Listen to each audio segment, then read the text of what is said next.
বলি কি মাননীয় মুখ্যমন্ত্রী, আপনাকে একটা বুদ্ধি দিই।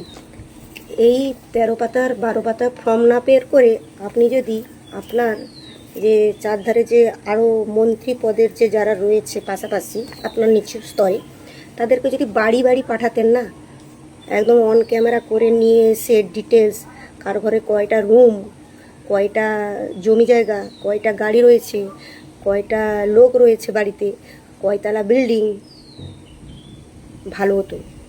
বাড়িতে লোক পাঠিয়ে যদি ইনকোয়ারি করে সব কিছু ডিটেলসে লিখে নিতেন। তা এই ফর্ম ভরা থেকে এত বড় ফর্ম দিয়েছেন পাতার পর পাতা।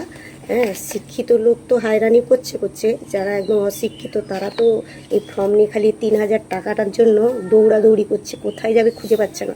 3,000 টাকা, একটা 1,500 টাকা তো এ মাসে গেছে, তার উপরে ভেবেছিল যে 3,000 টাকা পেলে এ মাসের আর ও মাসের মিলে একটু ভর্তুকি হয়ে যাবে। কিন্তু এই ফর্মের পাতার পর পাতা দেখে ওরা তো মানে বাড়িতে বিছানায় শুয়ে গেছে, অসুস্থ হয়ে পড়েছে। ঠিক আছে, তাই বলছি আপনাকে ভালো উপদেশ দিলাম, সেরকম এই ফর্ম না বের করে বরং বাড়ি বাড়ি ইনকোয়ারি করে নিলে ভালো পারতেন। তাহলে কার নাম ছাঁটাই হতো। আমিও চাই যে হ্যাঁ, ন্যায্য লোক যেন পায়, কিন্তু এইভাবে ফর্ম দিয়ে লোককে হয়রানি করে অনলাইনে ফর্ম বের করে অনলাইনে জমা করবে, আবার বিডিও অফিসে জমা করবে, কোথায় জমা করবে এখনও নেই। আর আমাদের যে পাশাপাশি এলাকায় যে ছিল এই যে কর্মীগুলো, ওদের কিন্তু আর দেখা যাচ্ছে না। এই ফর্ম বেরোনোর পর কে তুললো আর কে ফিল আপ করলো আর কে ফেললো, সেই ভোটের আগেই সবাইকে দেখা যায়।